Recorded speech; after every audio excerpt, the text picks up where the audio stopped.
Tiga. Assalamualaikum warahmatullahi wabarakatuh. Jadi, IHSG itu adalah indeks yang mengukur kinerja harga saham seluruh perusahaan yang terdaftar di Bursa Efek Indonesia. Ia seperti barometer pasar saham yang dimana naik turunnya indeks perusahaan tergantung pada sentimen investor, kondisi ekonomi, dan faktor lainnya. Nah, teman-teman, jadi kali ini kita akan mengulik apa saja faktor utama yang mempengaruhi fluktuasi IHSG dan isu-isu terkait fluktuasi IHSG tersebut. IHSG pertama kali diperkenalkan pada tahun 1982 dan dihitung berdasarkan kapitalisasi pasar dari sekitar 600-an saham terpilih. Indeks ini tidak hanya menjadi acuan bagi para investor domestik, tetapi juga menjadi acuan bagi investor asing yang ingin berpartisipasi dalam pasar saham Indonesia. Fluktuasi IHSG, baik itu penurunan atau kenaikan, dibagi menjadi dua faktor. Faktor-faktor itu terdiri dari faktor domestik dan faktor global. Mari kita bahas faktor domestik terlebih dahulu, yang dimana dia menjadi fondasi dari pasar saham kita. Faktor domestik yang paling signifikan adalah kondisi ekonomi makro Indonesia, seperti tingkat inflasi, pertumbuhan PDB, dan tingkat pengangguran. Misalnya, jika inflasi tinggi, bank sentral seperti Bank Indonesia mungkin menaikkan suku bunga acuan untuk menstabilkan harga yang pada gilirannya dapat membuat biaya pinjaman perusahaan lebih mahal dan mengurangi keuntungan mereka. Hal ini seringkali menyebabkan penurunan harga saham dan IHSG. Sebaliknya, jika ekonomi tumbuh pesat dan PDB yang meningkat, investor akan lebih optimis mendorong IHSG naik. Menurut penelitian terbaru, inflasi yang tinggi cenderung meningkatkan volatilitas IHSG, sementara suku bunga dan depresiasi rupiah bisa menekan indeks. Sebaliknya, ketika inflasi terkendali, suku bunga relatif rendah dan ekonomi tumbuh stabil. Hal ini memberi kepercayaan bagi investor, mendorong arus modal masuk dan mendukung kenaikan IHSG. Yang selanjutnya ada kebijakan moneter dan fiskal pemerintah dan regulator turut mempengaruhi. Kebijakan dari Bank Indonesia seperti penentuan suku bunga dan kebijakan pemerintah terkait stimulus fiskal, regulasi, atau dukungan sektor tertentu bisa membuat pasar bereaksi positif maupun negatif. Misalnya ketika BI menurunkan suku bunga atau ketika pemerintah mengumumkan stimulus ekonomi, maka sentimen investor bisa membaik mendongkrak IHSG. Kebijakan pemerintah juga berperan besar, misalnya program stimulus ekonomi selama pandemi COVID-19 pada tahun 2020 sampai 2021. Ini berhasil mendorong IHSG rebound dari level terendahnya.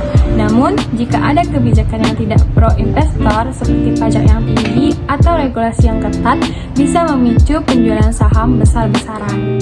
Selain itu, laporan keuangan perusahaan-perusahaan terdaftar sangat krusial. Jika perusahaan seperti PT Bank Sentral Asia atau PT Telkom Indonesia melaporkan laba yang melampaui ekspektasi, harga saham mereka akan naik, yang secara langsung mempengaruhi IHSG. Di sisi lain, skandal korporasi atau gagal bayar utang bisa menyebabkan penurunan drastis. Faktor politik domestik juga tidak bisa diabaikan. Pemilihan umum atau penggantian pemerintahan seringkali menciptakan ketidakpastian yang membuat investor wait and see dan menekan IHSG. Misalnya menjelang pemilu 2024, volatilitas IHSG meningkat karena spekulasi tentang kebijakan ekonomi calon presiden. Tapi ada kekhawatiran tentang implementasi kebijakan ekonomi baru. Salah satu materi terkini yang menarik adalah tren digitalisasi pasar modal. Bursa Efek Indonesia meluncurkan platform baru untuk perdagangan saham online yang meningkatkan partisipasi investor muda.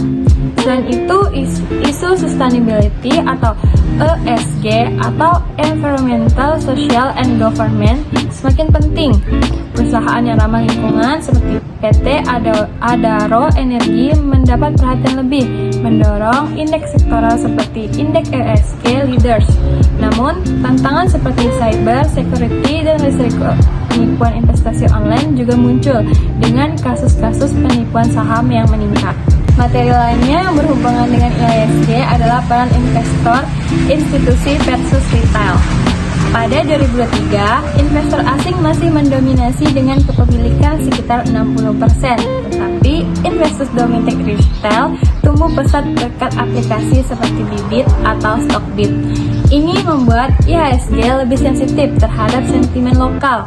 Terakhir, prospek jangka panjang IHSG cukup positif dengan target 8.000 sampai 9.000 pada 2025, didorong oleh pertumbuhan ekonomi Indonesia yang diperkirakan 5% dan bonus demografi.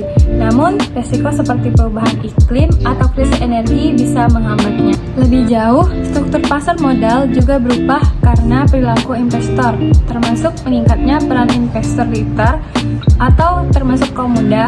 Data terbaru menunjukkan jumlah investor pasar modal Indonesia terus meningkat.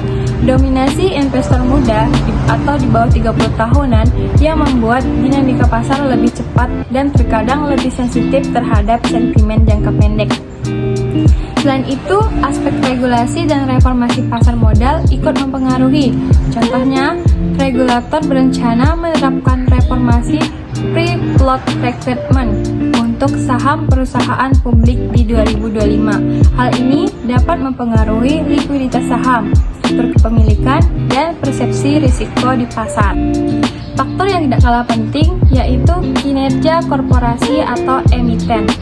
Perusahaan-perusahaan yang listing di BEI, laporan keuangan, kinerja laba, ekspansi bisnis, dividen, dan pengumuman korporasi besar akan mempengaruhi harga saham masing-masing perusahaan. Dan karena IHSG adalah agregat dari seluruh saham, pergerakan saham korporasi besar atau big caps punya dampak signifikan pada indeks. Sayangnya, banyak penelitian empiris menunjukkan bahwa faktor fundamental makro seringkali lebih dominan dibanding fluktuasi jangka pendek. Terakhir, sentimen investor lokal seperti tingkat kepercayaan masyarakat terhadap pasar modal dipengaruhi oleh berita media dan edukasi finansial. Jika masyarakat lebih paham tentang investasi, partisipasi retail investor bisa meningkat, seperti yang terjadi dengan fenomena galer saham pada tahun 2020 sampai 2021. Sekarang, mari kita beralih ke faktor global. Yang semakin penting di era globalisasi ini, pasar saham Indonesia tidak terisolasi. Ia sangat terpengaruh oleh kondisi ekonomi dunia. Salah satu faktor utama adalah kebijakan moneter dari bank sentral besar seperti Federal Reserve Amerika Serikat. Ketika Fed menaikkan suku bunga untuk mengatasi inflasi seperti yang terjadi tahun 2022 sampai 2023, arus modal asing keluar dari emerging market seperti Indonesia menuju Amerika Serikat yang lebih stabil. Ini menyebabkan IHSG turun tajam karena investor asing merupakan pemain besar di bursa kita. Sebaliknya, jika Fed menurunkan suku bunga, modal kembali masuk mendorong IHSG naik. Perang dagang atau ketegangan geopolitik juga berpengaruh. Misalnya, konflik antara Amerika Serikat dan China pada tahun 2018 sampai 2019 menyebabkan penurunan ekspor Indonesia ke China yang berdampak pada saham perusahaan ekspor seperti PT Indofood Sukses Makmur.